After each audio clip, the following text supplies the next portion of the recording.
Hey everybody, we are live. Welcome to another edition of Boston Straight Shooters. I'm your host for this evening, Steve, aka Negative Ned. Frank is a little under the weather, so he will not be joining us tonight. Wish him well. Hope he gets better soon.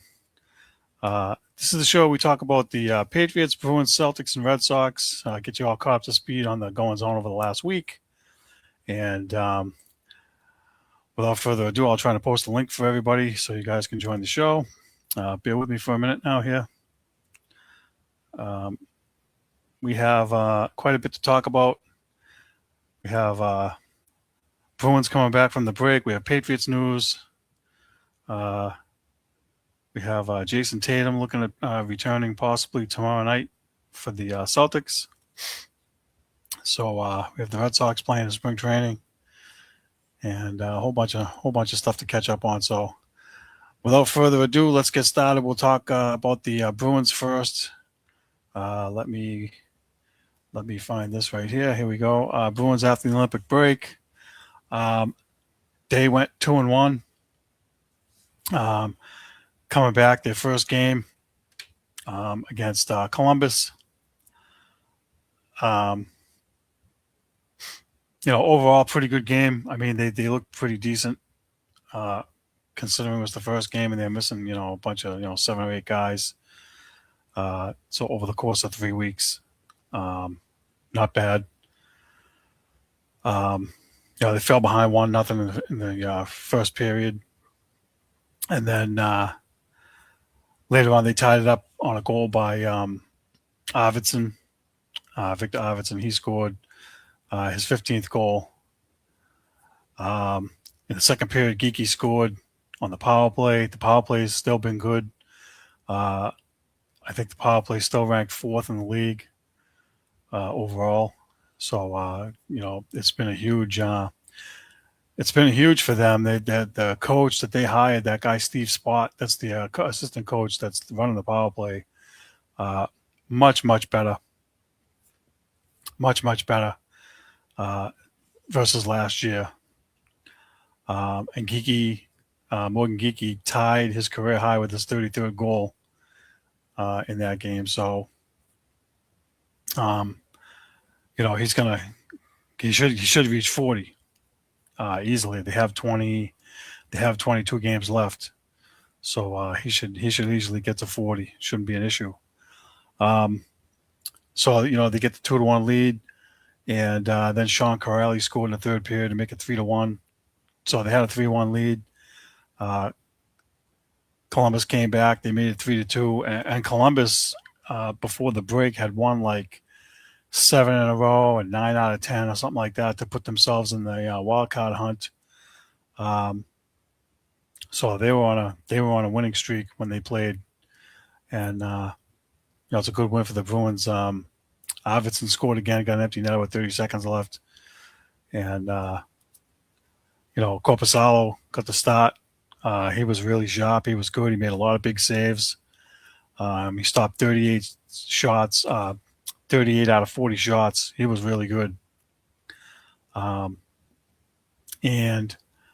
I thought I saw something where he's like 6-1-1 in his last 7 or 8 home games.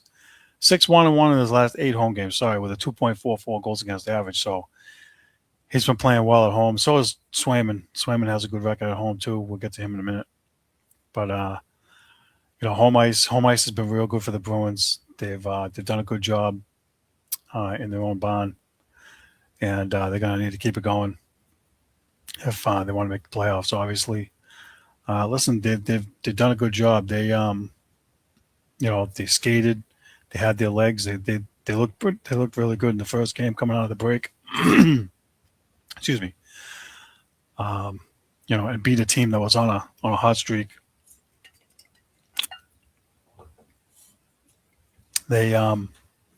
So they beat Columbus. Then the next game Saturday against Philly, flat, laid an egg. They looked terrible. Even though they outshot Philly 28-17, they just looked kind of limp. Swayman wasn't great.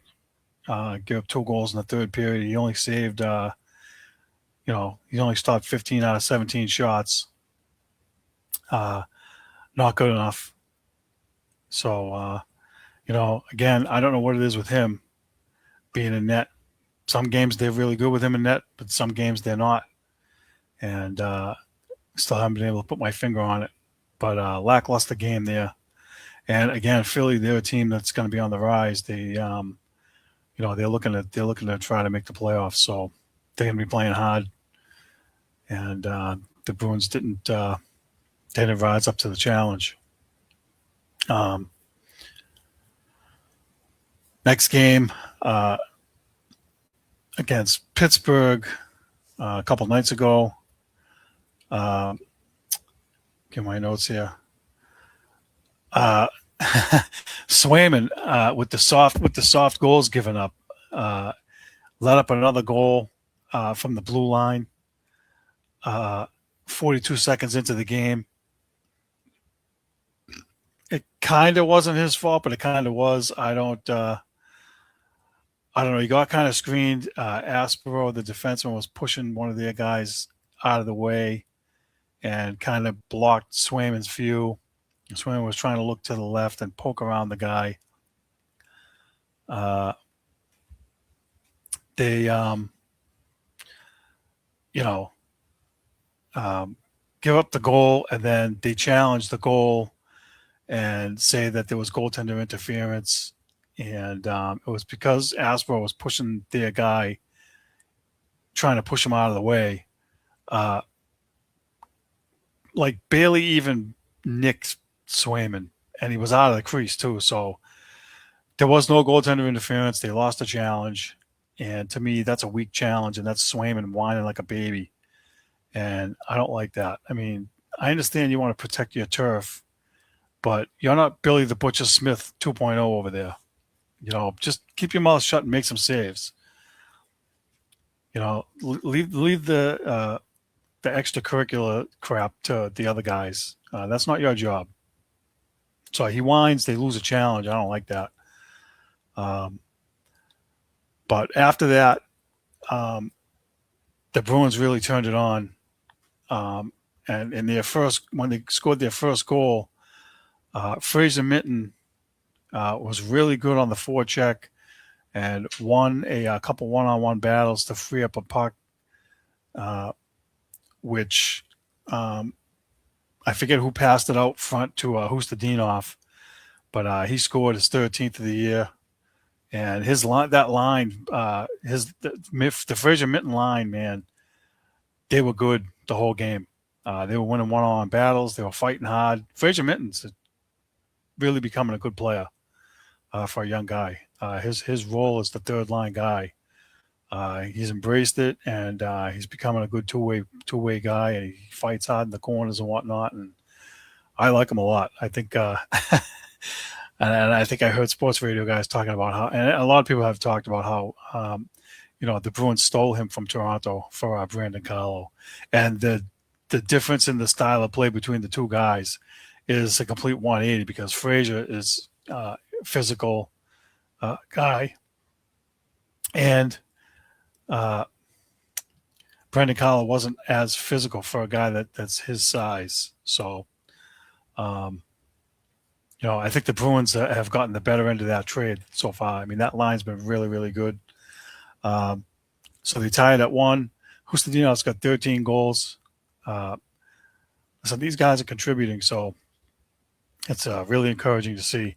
And then 50 seconds later, I forget who made the pass up the ice, but Zaka chased it down in the corner and on the right wing, and he passed it across to a wide open Nikita Zadarov, and he took a slap shot low to the glove side low. Goalie kicked it out with his left pad, and it went right to Casey Middlestad, who fired in the open net.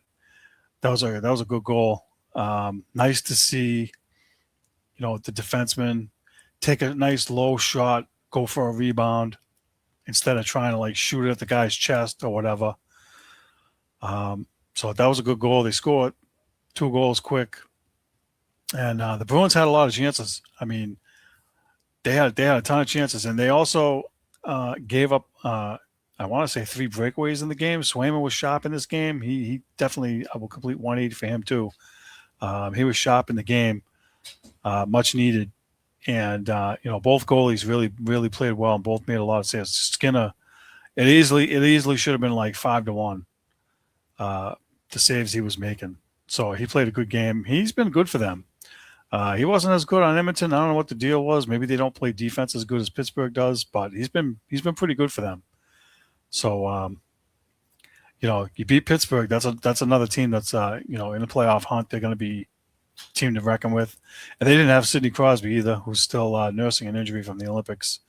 I think he's going to be out for another 2 more weeks, they said. So good win. I think that game against Pittsburgh was one of their best games of the year. It was one of Swayman's best games of the year. He turned the corner there, and we need more of that. They win on home ice. I want to say it's their 11th straight win at home, and I think the record is 14. So, that's excellent to see them winning on home ice like that. Let's see. They have. Give me 1 second. I'm losing my. Where's my notes here? Hold on 1 second. Yeah. So they have Nashville tonight. Danny Cannell says that Ryan O'Reilly is a healthy scratch tonight for Nashville. He's been in trade rumors swirling around. But before we get to the trade rumors, I do want to mention something about Jonas Korpisalo. Marco Stern made some comments after the win that they had against Columbus, and he said that Korpisalo came back right away after the break. He didn't waste any time to try to stay in rhythm, and that the 2 days of practice that he got before the game were huge. And a lot of the sports media around here, like they like to do, thought it was a shot at Swayman because he didn't come back right away. And no, so Danny, this is just a shot at maybe a sliver of positive, Pete, but I think that's those guys piling on a little bit. Listen, they played in the Olympic gold medal game Sunday at 8:00 in the morning our time, which is like 2 in the afternoon over there. And, everybody's all hyped up. I'm sure they were partying. They had the closing ceremony. I don't think they left till the next day. And then when they left the next day, the closest they could get to here is Miami because of the blizzard. So he probably didn't get here until Tuesday. And then, you're asking him to, practice and listen, for $8 million, he should fetch water. I say it all the time. But, I think the coach, kind of gave him a break by not playing him Thursday, but also maybe try to light a little fire under him at the same time. And also hype up Korpisalo because, listen, I've been talking about, and, Tim Anderson, who's a member of our group, we've been talking about trading that guy. And early on in the year, he was playing kind of crappy. And he's playing better. And maybe there's an opportunity to trade him while he's playing better because his trade value won't be any higher than it is now. And maybe there's a team that's looking for goaltending help, and I don't have that information off the top of my head right now. But I've been talking about moving him. I want to move him because I want DiPietro to be up here. I don't want him in Providence anymore. He's already proven he can play. He's got the best goals against average in the league for 2 years in a row now. So he doesn't have anything to prove. And actually, in that game against Columbus, Korpisalo got hit in the head on a knee, and DiPietro came in, made a few saves. What the hell's going on? Made a few saves. So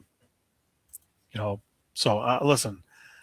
Now that we're talking about the trade deadline, Korpisalo is definitely somebody I'd be interested in moving so we can bring DiPietro up here. Or, and I don't think this will happen, but Jeremy Swayman, bye. Trade him. Get an offensive guy. I don't think it's realistic. Everybody's looking for scoring at the deadline. And no one's going to be looking to take on $8 million in salary. I think if the Bruins were to try to trade him at any point, they'd have to eat some of his salary. if I was the GM, I'd be willing to eat maybe 2 million of it, but not four. Which is what happens. Is like, well, we want to get rid of this guy. We have to eat 4 million of his salary. What good is that then? You're still on the hook for $4 million and paying another goalie 3 million. So you're still paying $7 million for a goalie. Like you can't do that. So you know, um, I don't know. So I think that Jeremy Swayman, and Tristan Casas from the Red Sox are like just these quirky young guys, and they should just go like you know go huddle in a safe space somewhere together and hug it out because they're just they're too much. The whining and complaining with these guys, I can't take it, and you know, I just I just want them to play. Shut your yap and play. That's all I want. Um, but there's uh, there's some rumors going around. Um, courtesy of Danny again. Simon Nemec, he's on the Devils. There's a rumor going on that they're trying to trade him. He's only 22 years old, but they're looking for scoring in return or prospects or whatever. And I was able to find something somewhere that said that Matthew Poitras and Mason Lohrei could be packaged as part of a deal to get him. I don't know a lot about him, but they are looking for right-hand shot defenseman. I'm not sure what happened to Yokoharu. I haven't really seen him in the lineup that I know of. And Andrew Peak also rumored to be traded because he's on an expiring contract, so they probably don't want to lose him for nothing.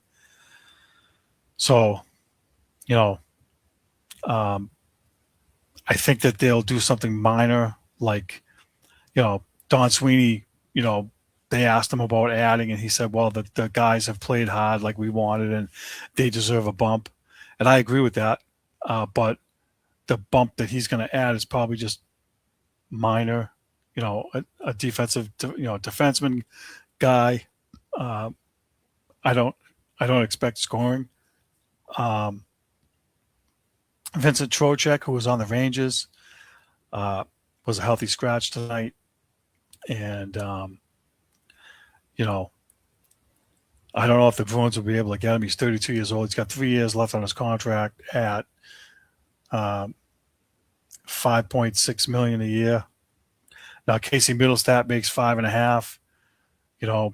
Maybe that's a guy you trade and try to swap out money somehow. But I don't want to give up any draft picks. They have multiple number one picks over the next couple of years. I would not trade any of those picks for anything. You're still kind of half-assed rebuilding, excuse my French, but that's kind of where we're at still until James Higgins comes from BC in the next couple of years, and Will Zellers, who they also got, I think, from Toronto in a deal. He's in college too. I forget where the hell he is now, but I was reading something the other day. He's got 17 goals, which is tied for the team lead, and that guy's like he's like the number one. He would be the number one prospect in their farm system or pool of players, I would say. And Higgins is probably second now at this point. And I've seen Higgins. I've seen a few of the BC games, and he got a hat trick in one of the last games I watched. He's a good player. Hopefully, hopefully the Bruins don't ruin him like they do for all the goal scorers they get. That's a huge frustration of mine that they take all the goal scorers and they force them to try to play defense. And then when they don't score goals, they trade them away. Or when they do score goals and they don't play defense, they trade them away. I pulled up a memory from Facebook from 2010 where the Bruins had traded a 35 goal scorer, and I had put it out there for Danny to see, so that he knows that Negative Ned's been Negative Ned for a long time. It's not new, but they ruined all the goal scorers. Tyler Seguin, 40 goal scorer. Didn't like that they traded him. He had a window with Dallas where he was scoring 40 plus goals for probably like 3 years. He kind of fell off. He's been hurt. I think he tore his Achilles or his ACL or something, so he's out. So, and there was some off ice stuff too, I guess, that happened. So I don't know, but I don't like when they do that. I don't like when they get these guys that are goal scorers and they put them on the freaking third and fourth line and then they don't score and they're like, oh, bye. Or they have a 35 goal year and then they ship them off. Phil Kessel comes to mind. Joey Juneau. I've been over this a bunch of times. I'm not going to rehash it, but the trade deadline is tomorrow. I believe it's at 3:00. So we'll have to wait and see. I think that listen, it's a pleasant surprise. They've played 60 games. They have 22 games left. I did not see them in a playoff spot. At the very beginning of the year, I had them like 9th or 10th, like just on the cusp, just outside of it. And I have to give credit where credit is due and give Marco Sturm some credit, give the players credit. I mean, they've done a better job. They're surprising people. And at this point, I have to say that I would like to see them make the playoffs. And I don't usually say that because typically what happens with them, they get in the 8th spot, they get knocked out in the first round. It's probably going to happen that way again. But, they have a shot to make it, and they're giving us a good year instead of being tanking and getting 10 wins or whatever. So, listen, they're playing hard and they're playing pretty good, and I can't I can't knock them right now. So, we'll see what happens at the deadline. I'm curious. Again, I don't think it's going to be like it's not going to be like last year. Last year was wild. They traded away a whole bunch of guys. And they had to so they could get younger. So listen, we'll have to wait and see what's going on. I don't. There's plenty of people that want Don Sweeney fired, but apparently in the NHL, in his group of peers and so forth, he's pretty highly regarded. I mean, he was the GM of Team Canada, and they won the silver medal. So. I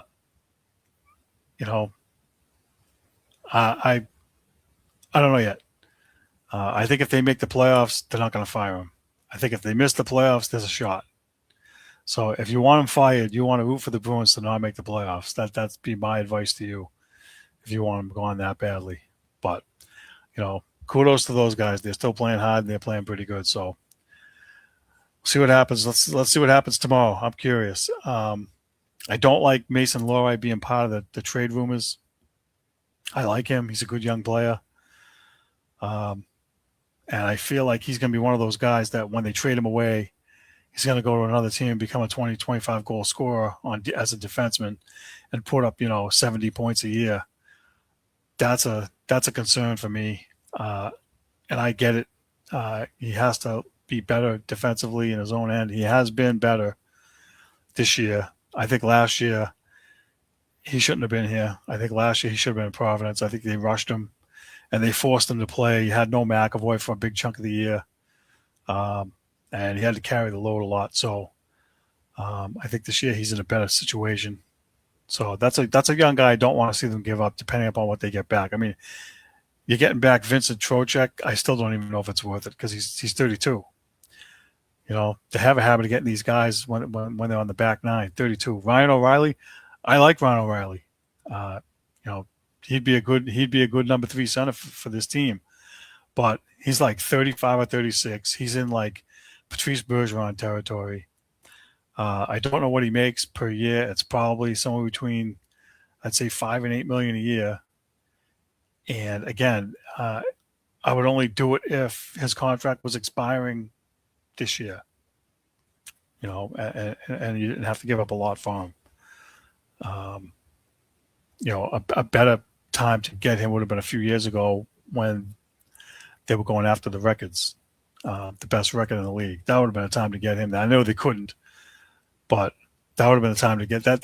That's when you add a guy like him is when, you're in the top 1 or 2 spots in the conference and you're like really going for it. That's when you add a guy like that. And I would expect some team that like a Colorado, or Vegas or somebody like that that's Carolina, like somebody that's a Tampa Bay, somebody that's a top team, looking for an experienced guy to help carry him over the hump. Over the hump. He's got a Stanley Cup in his back pocket when he was on St. Louis. So we'll see. Let's move on. We're going to move on to the Celtics because they're still playing. And I lost my notes. All right, so let's see. Celtics, where are you? Here we are. Celtics. The Celtics went 3-1 last week. Uh, I really don't want to talk about last night's game because they were awful. So we'll do them in order like we always do. But last week they started off Friday night. They played the Nets. They won 148 to 111. It really wasn't even as close as that. They mopped the hell out of them. They shot 67% from the floor. They shot 64.5% from three, which is unheard of. That's probably the best game they've ever shot from three that I've seen. Jaylen Brown, 28 points, 9 rebounds, 9 assists in the game. Peyton Pritchard, 22 points. Nikola Vucevic, 28 points, 12 rebounds, 11 rebounds, sorry. He was fantastic in the game. They just mopped the floor with them. The Nets had no shot at all whatsoever. 22 of 34 from three. I mean, they just, annihilated them. 148 points. I think that's the most points they've scored this year. And so this is typical for their brand of ball. When the threes drop, this is what it's going to look like versus when they don't. We'll get to that later. But again, a team that that's a team they should kill. I mean, they should wax them by 20 or 30. I mean, the Nets are rebuilding. They're not going anywhere. They're doing nothing. So, I think Jaylen Brown's making his case as the MVP. He continues to, play well and lead by example. Peyton Pritchard off the bench. Looks like Joe Mazzulla has figured out. I think I said this last week too. He's better coming off the bench. He's done a good job. So, those are teams they should lose to. Let's put it that way. No business being in the same room with them. Next game, they played the 76ers. They won 114 to 98. Again, a game I don't think was really as close as the score indicated. I watched that game. The Celtics were fantastic in the game. Neemias Queta, my guy Neemias. If I apologize, buddy, for butchering your name. I know I'm probably not pronouncing it right, but listen, that's my guy. And he got 27 points and 17 rebounds. He was awesome in the game. I forget how many offensive rebounds he had. I think 11 or something, or 9 or something like that. He was ridiculous. His best game as a Celtic. And I think, honestly, that adding Vucevic has helped him. I think it's helped him. And, oh, damn, I can't think of his name. Luka Gaza, who really hasn't been playing that much now since they got Vucevic, right? But I think that when he comes in, he's better than he was. I think that the 1-2 punch the Celtics have now with Queta and Vucevic is much better. And, I know Frank had his thoughts about, keeping Simons, but this is the kind of big man that they needed to add, in my opinion. We've been talking about this for 3 years. I think they finally got a decent guy. I mean, he's 35, so he's not going to get 28 points a game, but can he get, again, 10, 12 rebounds, 10, 12 points, 10 rebounds, whatever, 8, 10 rebounds. I mean, he doesn't have to carry the load. He can, if they need him to. But a good pickup, real good pickup. I think the team is better this year than they were last year. That's stupid to say, right? But they didn't have Porzingis. So if Porzingis is a healthy Porzingis, then the team's better last year. But with him out, they weren't as good. And I think they're better this year. And that's without Tatum. And he's coming back. And we're going to get to that in a little bit also. So, you know, listen, they're playing good ball. I can't believe it. I didn't have them being 41 and 21 or whatever they are, and being in first place in the division and second in the conference. I mean, that's they're definitely they're definitely overachieving, and I think you have to give Missoula credit. I said it last week, and I'm going to keep saying it. Um, he's up for Coach of the Year, in my opinion. The sports radio guys were like, "Oh, you don't want to win that award because that means you're going to get fired." And, I hope he doesn't get it and this and that. But I mean, he's in the conversation for sure. To be able to manage the guys he has and get them to play not only hard, but adjust the offense around without Tatum and be as good as they've been. I think Missoula and his staff deserve a lot of credit, all of them guys. So you got to tip your cap. You know, um, next game they played at Milwaukee. They won 108-81. Again, it wasn't even close. No Jaylen Brown. No, where's my notes? No Jaylen Brown or Kata. Pritchard had 25. Derek White had 18. Hugo Gonzalez, 35 points, 18 rebounds, 18 points, 16 rebounds, 3 steals, 2 blocks, 6 Celtics in double figures. Milwaukee was like, even though Giannis Antetokounmpo came back, he wasn't really a factor, and Milwaukee just wasn't. They weren't good at all, and they haven't been good. Hang on there, D. I see you in the room there. Hang tight, and I'll bring you in. Um, they Celtics shot 20 of 50 from 3, 40%. That's about where they need to be. They out rebounded them 54-41, 19 offensive rebounds versus 9.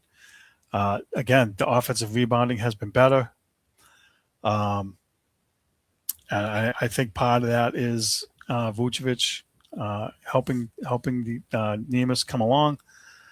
And let's get to last night's game real quick. Against the Hornets, they lost 118-89. I had to shut it off. I watched the first half. They were horrible. I knew when they started the game 0 for 8, and they were behind already by a bunch of points. I was like, tonight's not going to be their night. They're not going to do squat. I'm not expecting no comeback. They kept falling behind 14, 20, whatever. I was like, you know what? They're cooked. Forget it. Let it go. But Charlotte's playing better of late. I think they've won 7 of their last. They've won 10 of their last 13. They're doing something. They're rebuilding over there. I think it's LaMelo Ball. Is that the kid's name? I think he had 37 points or something like that. He was ridiculous. Jaylen Brown, 20 points, 11 rebounds, 7 assists. He started off slow. So whatever points he got, I think in the first half he had like 7 points. I forget. But he wasn't good. Derek White finished with 29. Peyton Pritchard again finished with 0. That's the second time in a week for him. That's very rare. 0 for 6. The team only shot 30 for 79 from the floor, 38%, and they were 28% from 3. Awful. 10 for 36. They started cold and they last. It was cold 99% of the game. Just not even worth watching or talking about. So that's why I shut it off. I'm like, did they get a night off? They have an off night. Other team comes in hot. We saw this. I forget who the Celtics played. I don't know. 2, 3, 4 weeks ago, they played a team. This happened to them. And, they came out cold. The other team came out firing on all cylinders and shot like 65% from the floor. Might have been San Antonio. I forget. But they were on fire and the Celtics couldn't do anything and they lost. And so that's how it's going to be for them. And, again, just hope that doesn't happen in the playoffs or they'll get a quick exit. I do want to talk about real quick. We want to talk about Jayson Tatum coming back. He's expected to return and make his debut tomorrow night against the Dallas Mavericks. Um, he is being described as ready to go, and you know, final decision will be his probably tomorrow. And he was also upgraded to questionable for the game on the injury report. So there's some encouraging news there. Um, so we'll have to wait and see how it goes. I would be shocked. I wouldn't be surprised if he started the game because it's going to give the crowd like it's going to be a big boost. The crowd's going to be going nuts. Maybe he plays the first 2, 3, 5 minutes, then they take him out. But I don't think he won't be full throttle right away. They should ease him back, which is what I expect. But listen, encouraging. It's been 291 days from what I heard on sports radio earlier, and it's going to be good to have him back. I just hope that they can keep the continuity and cohesiveness that they have when he comes back, and they don't go back into their old habits of being, one dimensional, and one guy getting the ball, one guy getting all the shots. They can't do it that way. It doesn't work. So listen, when they pass the ball around and they're using their the spacing on the floor and they're passing the ball around and getting the open guys, that's when they're at their best. And he's part of that. He's been part of that for a while now. So I expect that at some point. If he's 90% of what he was, they'll be fine. So we'll have to wait and see. Now we have a special guest I have not seen in a while. We're going to bring in Dee. How are you? Welcome. I'm good. How are you? I'm good. Welcome aboard. How's it Yeah, I going? know. I haven't been here in a while. It's been a little while. I started the show by talking about the Bruins. That figures. I do that because that's not Frank's strong suit. So if he's on or decides to jump on later, his strong suits are the Patriots and the Celtics. So I kind of try to do the Bruins first so that he can put his 2 cents where it actually is where his knowledge is most beneficial. But what I will do, since you're here, is I want to go back to the Bruins a little bit and get your input because you made a post on Facebook in our group chat, and I did not get a chance to respond to it. I saw it. My rant. Which is basically like a what's known at Negative Ned rant, kind of, sort of. I like the rant. I think you're right. I think that you're pretty much spot on what you said. Sweeney needs to be fired, but I think if they make the playoffs, he's probably not going to be fired. So why don't you give me your thoughts on the trade rumors going around and what you think they're going to do at the deadline? I unfortunately think with what we're seeing tonight that they purposefully sat Swayman tonight in case they had something going. Corpusella's in net, and they outrightly said they sat Swayman on purpose. So that's a very bad sign, in my opinion. I know you disagree with me. Well, because he played back-to-back games, that's why. No, that's probably why they sat him. Well, they're saying that they sat him in case of the whole trade thing. Is he the backup though? No, he's the number one. No. I mean, is he dressed as the backup for tonight's game? Is he on the bench? I haven't been able to see. They haven't showed the bench strong enough that I could spot him. So I'm not sure. It's almost the end of the first period, so maybe when they go off the bench, I'll be able to spot him. But I'm not sure. I don't like the idea of trading him. I know he hasn't been up to what everybody thought he should be up to. But I have a different thought as everybody else. I have a friend who's fairly connected in the sports world, and I'm not going to name drop because he would kill me. And he says that there's a fairly good conflict going on between the coach and Swayman. and that's where a lot of this is coming from. Why am I And not that surprised? that Swayman didn't ask to be sat after the Olympic break. That was all coming from the coach. The So I don't know. This person has been around a very long time, so I do believe what they're saying. He said that the conflict has been pretty much from the get-go of the season, that Marco Sturm just does not gel well with Jeremy Swayman. I I'm not don't, surprised by that at all. no, I'm not either. Um, I am kind of surprised that Bruins management would put up with that. But on the one hand, I am, and on the other hand, I'm not. Um, so it'll be interesting to see how this plays out. But what are they gonna do? Bring the kid DiPietro, is that his name, up from Providence? DiPietro. GPHO, yeah. What are they gonna do? Bring him up? They should. I've seen him play. He's Yeah, he's excellent. good. He's He's good. excellent. I mean, he's leading the league. He's leading the AHL in goals against average for the second year in a row. He's got like 20 wins and like 3 losses. I mean, he's tearing it up down there. So to me, you have to. The Bruins should have been all in on trading one of these two guys, whether it's Swayman or Corpusalo, and get them out of here and get this kid up here and let him play a little bit and use him as the backup, because they almost lost him in the offseason. They signed him to Yeah. a minor league deal, and that's not a guy you want to lose. If you look at No. the goalie that who's the kid for Carolina now, they let go, Boosie.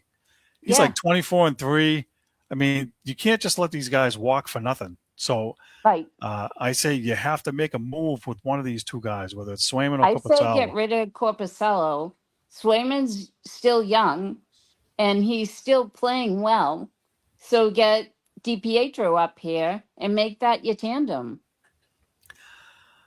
Listen, I want Swayman gone because I don't like his antics. I'm kind of in the Yeah. same boat as the coach, right, Marco Sturm. I'm tired of his nonsense. I just want him to shut up and play, but he can't do it. He just seems like a wine bag to me, and I don't like it. You're making $8 million a year. You got what you wanted, and you're still whining like a baby.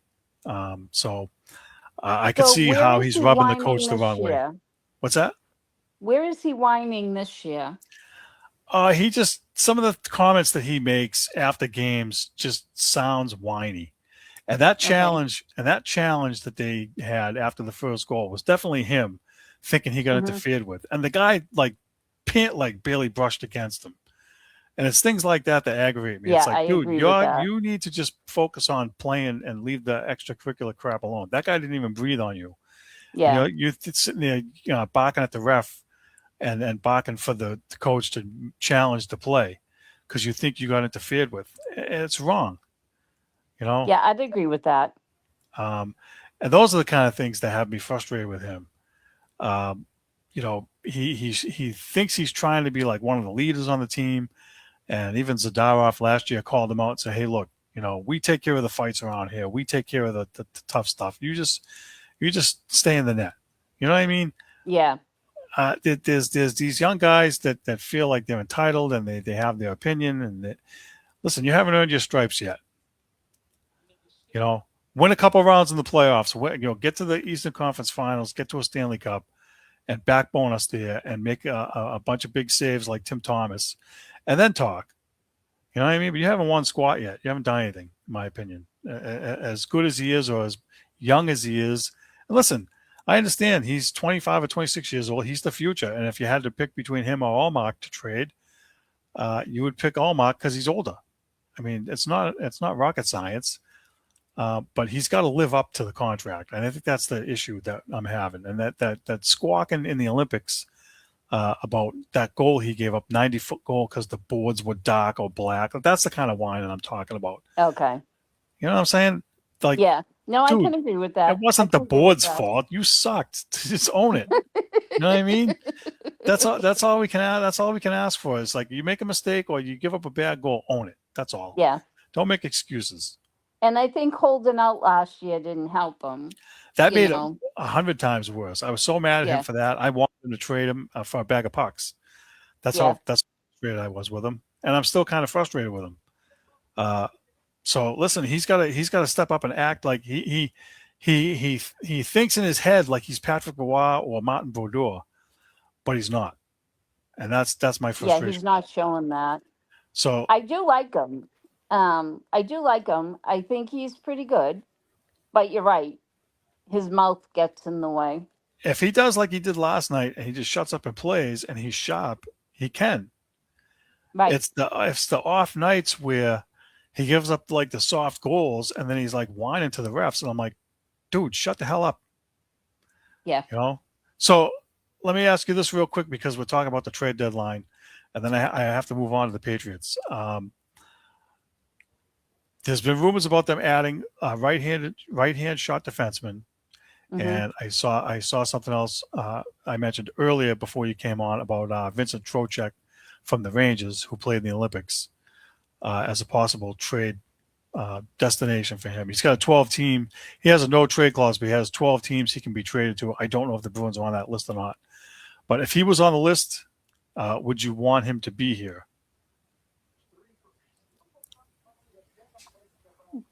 Probably. He's 32 years old. I think he has 16 or 17 goals. He makes 5.6 million. So they'd have to Hmm. trade away some salary in order to take him on. He'd probably be the number 3 center unless they moved Elias Lindholm from number 2 to number 3 and put See, I'd Trocheck as like to number see 2. them get somebody younger than that. Right, which is unlikely, I think, at this point. Right. So I think what they're leaning towards is right-hand shot defenseman. I think because Andrew Peak's contract is coming up at the end of the year, so they probably don't want to lose him for nothing. And I like him. He's physical, plays good Yeah. hockey. I don't want to see him go, but um, I'd rather see him stay as to get Trocheck. I agree with that. I mean, see, I would prefer if they found a way to add that right-hand piece and keep everybody else that they Yeah. have and make the defense core stronger. That's my Yeah. thing. That's how I would want them to do it. Yeah. Um, Me too. how do you feel about them trading away any of the draft picks that they've gained over the last year? I'm against that completely. Yeah. I don't think they should do that either. Okay. All right. Nope. Well, there's our Bruins trade minute. I'm going to move on to the Patriots. Are you up on Patriots news or Yeah. no? Yeah. Uh, okay. So let's talk about this then. What do you think about the Patriots releasing Stefon Diggs? I'm on the fence about that. I understand. Well, I'm not sure I understand why they. I kind of understand why they did it, um, because he's up for more money. But let's face it, they wouldn't have got as far as they did this year without him. So I I don't know. I'm Uh, not sure. In my opinion, I don't think they would have gotten as far as they did this year without him. Um, but then again, he carries a lot of baggage. So I don't know. All right, so I'll give you my 2 cents on it. It's definitely a salary cap cost cutting move because if he's still on the roster, I think next week they have to pay him $6 million. Number one, Right. as Yeah, part that's of his part of it. $26 million salary. So he's 32 years old. I agree with what you said about them not getting as far without him, uh, but he's got big salary cap hit. He's got the off the field court baggage stuff going on. Hmm. uh, and he's a year older, and they need to upgrade that position. And I'll say this now, and I think I said it before too. Uh, you know, as a teammate and in the building with the team and helping them get to the Super Bowl, I think he really did a good job. I agree. I think he was a good fit for Drake May. He was a good fit for the offense. He was a good fit for the room. Helping lead the receiver room. So that aspect of it is you don't want to see him leave because of that. But he is, as I call them, diva receivers, because all the number one receivers are divas. They all Yeah. complain when they don't get the ball. A.J. Brown is that guy right now for Philadelphia. Yep. And it's rumored that the Patriots may be in on trying to trade for him. What do you think about the Patriots trying to trade for A.J. Brown to replace Stefon Diggs? I think that it's the same type of personality. So I what is his record compared to Stefon Diggs? Where is he? Well, he's younger. He's Hmm. 28 or 29. Uh, his salary is higher, and he's a good receiver. I mean, he's one of the top receivers in the league. He's above Stefon Diggs right now, career wise. But he's a guy that the Eagles were winning earlier in the year. I think they were 7-0 or something, or 7-2, and he was complaining because he wasn't getting the ball. It's like, Oh, dude, you just won a well, Super Bowl and you're winning. What are you complaining about? You're not always going to get the yeah, ball, and they all complain, and that's why I don't like those guys. right. They make $30 million a year, and they complain when they don't get the ball, even when you're winning, and that drives me absolutely mental. I can't stand it. Now he is what they need, though. They need to upgrade and get a guy like him, whether it's him or not. But do you see the Patriots paying him that kind of money? No, they're going to have to pay either him or somebody else at some point because that's the rate for the number one receivers, and they have to upgrade to help Drake May and help that offense elevate to the next level. Yeah. So, but the problem is Philadelphia wants a first and a second round pick for him. Oh no. Yeah, I'm with you. If that's the cost, then I say no. No. Okay, Danny says that it was reported that he didn't want to stay anyways. Then I think he's talking about Diggs. So listen, that's fine too. See you later. He has that's his right. I'm okay with that.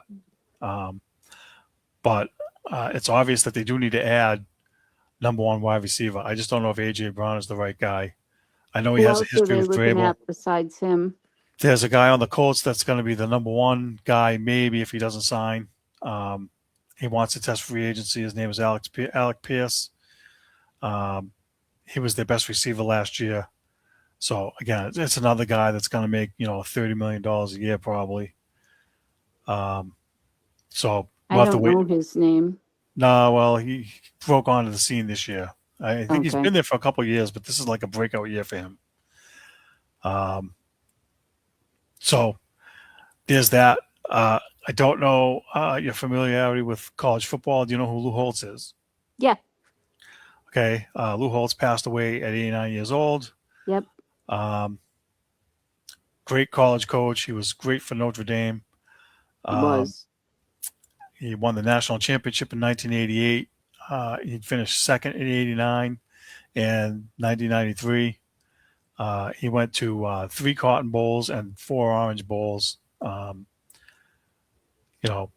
He really turned Notre Dame around in the 90s when late 80s and early 90s when they were kind of struggling along there. So, RIP to him.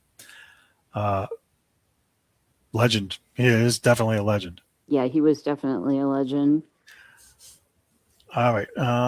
Let me see. Something I forgot to do? Dang it. I forgot to get the poll questions I put. Let me see if I can get them now. First, let me move on to the Red Sox real quick. Have you been paying attention to them at all? A little bit. All right. Not Spring a training. ton, but a little bit. Spring training. So they're 7-7 now. Last week when I came on, they were 5-2. So they're 2-5 over the last week. They lost to the Yankees yesterday 4-0. Garrett Crochet, no. the ace, pitched. He pitched 2 1/3 innings. He got 3 runs. Again, it's spring training. Today they lost 6-2. I looked at the lineup today, and because of the World Baseball Classic, I only recognized like 2 guys out of the whole lineup. So pretty much everybody's That's probably gone. why they lost. But everybody's in the same boat. Everybody has a bunch of guys gone. They have like 18 or 20 guys missing from their roster now because of this World Baseball Classic. I don't like this in spring training. I wish they would do it in like November in the off season. Because What I is think it? it's kind of like the Four Nations tournament hockey had last Yeah. year. It's kind of like that. They have a whole bunch of nations facing each other So it's like Yeah. USA versus Puerto Rico and China and Japan, and it's kind of like I don't know how to explain it. It's kind of like the Olympics, Okay. except it's baseball, Yeah. which I really So wish why they'd do find they out. do it during spring training? Is the thought that it's going to warm them all up? Probably, right? Um, and I think what they think probably is that at the end of the year, after 162 game season plus the playoffs, you're adding more wear and tear to their bodies at the end when they got nagging calf, hamstring, elbow like injuries, oblique, blah blah. Maybe Yeah. they don't want them getting hurt, so let's get them hurt in spring training when they're not warmed up anyway, and then they miss in 2 months for the Red Sox. You know what I mean? That's kind of how Yeah, I that's feel about that. I don't stupid. like this tournament. I don't think it has the same buzz that Yeah. the Olympics has or the Four Nations tournament for hockey. That's just my 2 cents on it. I don't watch the games. I don't know anything about it. I'm not interested in it. Um, so that's where the Red Sox are. They have a whole bunch of guys out doing that. Roman Anthony uh, is playing on Team USA. He had a 394-foot home run yesterday, or 2 days ago against the Giants in one of those games. So that's encouraging. But the Red Sox, we have to hope now that they can keep people healthy Yeah. throughout the rest of the month, because I think this tournament goes on pretty much almost till the last like week or a few days. This is Oh, like that's stupid. I think it's like a 2 or 3 week tournament that they Yeah, have. it shouldn't So be that long. I again I don't know. I'll have to get it for the next show how long it is, but I don't know. Let me try something here. I forgot to get the poll questions because I wasn't paying attention, and let me see if I can get them this way. Come on, you. I think I can. Here we go. All right. We have, go back. All right, here we go. Do you want the Patriots to keep Stefon Diggs or trade for A.J. Brown? We had 11% for keep Diggs, 22% trade for Brown, 66% trade for both, trade for Brown and keep both. So Hmm. majority of everybody wanted us to get A.J. Brown and keep them both here. Uh, I don't like that idea either because you got one football and you got two divas. Right. So that ain't gonna work at all. Uh, I don't see how that's gonna work. Um, not does not work. I think Um, I voted to keep Diggs. yeah, um, I don't remember. I don't even remember what I voted for, but what I know is that uh, you can't have them both. That much No. I do know. It's not going to work. Let's see. Let's see. What should the Bruins do at the trade deadline? We had blockbuster deal 66%, minor deal 33%. So I was in the minor deal. yeah, I was too because people are like we're over expecting them. They're not in the same situation they were when Montgomery was the coach, where they just needed to add a couple of pieces and get over the hump to win the whole thing. That's when you make a blockbuster deal. Now they're not built for that. They have too many muckers No. and grinders. And as I say that, I think they're still, I don't know, in the top 5 or 6 in scoring in the league, which is a shock to me still. But they're not built for Nope. contention to make a blockbuster deal unless you're talking about trade away Jeremy Swayman and get me a goal scorer Well, and there's swap talks out of salary. them trading Pasta and Swayman. No, If they trade Pasta, again, I have very good sources. tell that source Um, if they trade Pasta, I'm never watching them again. yeah. Well, yeah. I've said it on record. I've said it on record here more than once. I'm going to keep saying it. If he gets traded, I will never ever watch them again. I don't care if it's for this show or not. I won't put it on. I will not. You cannot trade him. Yeah. I Well, don't care if that's he's how got I Walker feel. out there on the ice. They disgust me when they trade. The guy's a 50 goal scorer and you trade him away. No, I don't Right. accept that. So that's no. All right. So let's see. Uh, should the Bruins trade Jeremy Swayman at the trade deadline? Yes, for a goal score, 28%. Yes, clear out cap space. 58%. And no, he's still the future 14%. I'm in So that 14%. I'm in the I'm in the middle. I'm in the clear out the cap space. Trade him for a bag of pucks and get me $8 million back so I can put a goal scorer in there and get him off my books and give me DiPietro at 800,000, tenth of the cost. That's where I'm at. Okay. Do we have any more? I think I have one more somewhere here. Right here. How do you feel about the Patriots releasing wide receiver Stefon Diggs? We had a huge loss, 0. It's okay. They need an upgrade, 100. So everybody thinks they need an upgrade there. Nobody's broken up that they let him go. So want to just acknowledge anybody that commented. I appreciate the comments and the back and The forth. rants. The what? The The what? rants. The rants. The rants. Most of the rant. Well, that rant from you was unexpected and more than welcome. Trust me. We're gonna move on now to the weekly. Where's the predictions? Oh boy, I watched that too. Let's see. Okay, weekly predictions. I'm gonna go around a limb and say Jeremy Swayman's getting traded tomorrow. I don't know what for, but I'm gonna, Franco say, oh, that's too easy. Well, it's not easy because they're not expected to do that. They're expected to make a minor deal. So this is kind of a combination of me sticking my neck out and me trying to get what I want at the same time. I think after last year and the deals they made, nothing is off the table anymore. So there's one I got. Do you have any? I think I'm gonna go with Jayson Tatum. He's gonna come back. He's gonna play a few minutes, and then he's not gonna play the rest of the season until the playoffs. Really? Mm-hmm. That's interesting. I don't see him doing that. I think maybe tomorrow night he'll play like 10 to 15 minutes.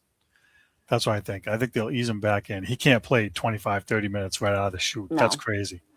So I'll say tomorrow night he plays 10, 15 minutes and use that as a prediction. Let's see. What else do we have? I say over the course of the next week, the Patriots make a trade for a wide receiver, whether it's A.J. Brown or somebody else. They're going to do something because I don't think they can sit around and wait, much like Buffalo Bills did today. Excuse me, Buffalo traded for DJ Moore from Carolina to upgrade their offense. What else? I think that's it. What's that? I also think the Bruins are going to make a major deal. I also think it's going to be Jeremy Swayman. I don't like that one bit, but I think that's what's going to happen. Okay. All right. Well, if that's all the predictions, I don't have any more. I can't think of any. So with that, we are going to wrap up the show. I want to thank you for jumping on. I appreciate it. And I want to thank everybody for tuning in. Thank you for voting in the polls and for all the commentary. And be sure to check us on YouTube. And we'll see everybody next week. Peace. Bye, everybody.